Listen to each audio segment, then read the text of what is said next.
damag na hagupit ng habagat nagresulta sa matitinding pagbaha sa Metro Manila at mga kalapit na probinsya.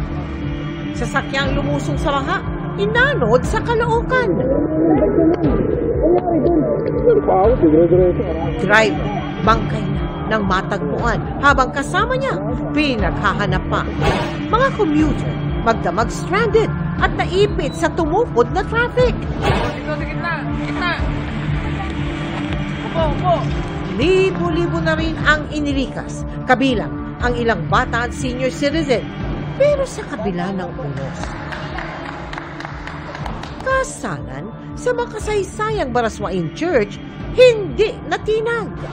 Pangulong Bongbong Marcos na kasalukuyang nasa Amerika, tiniyak ang kahandaan ng gobyerno. Ang mga relief goods ay nakahanda na, idinideliver na doon sa mga area na nangangailangan.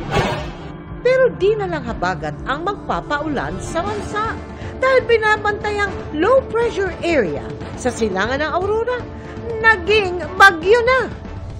Nabidyohang napakalaking ulan. Hindi lang masamang panahon ng hatid, pati takot sa mga residente. Kuya Kim, ano na? At ang pinaabot na tulong matapos ang success ng multi-awarded film na Green Bones sa Manila City Jail. This is Philippine culture.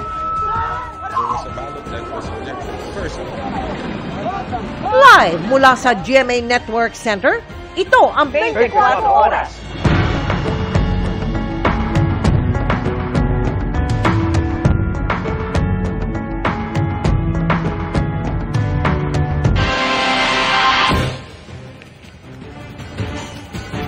Ganap ng bagyo ang isa sa mga binabantayang low-pressure area sa loob ng Philippine Area of Responsibility.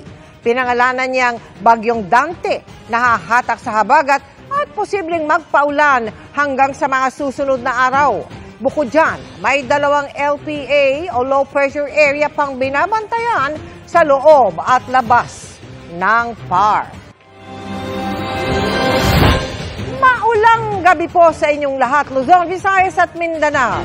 Sa gitna ng malawakang pagbaha sa Metro Manila, tinangay ng malakas ng ragasan ng tubig ang isang sasakyan papunta sa isang sapa sa Caloocan. Patay na nang matagpuan ang driver nitong senior citizen habang patuloy po na hinahanap ang kanyang sakay. Nahuli kamyan at nakatutok live si Chino Gascon.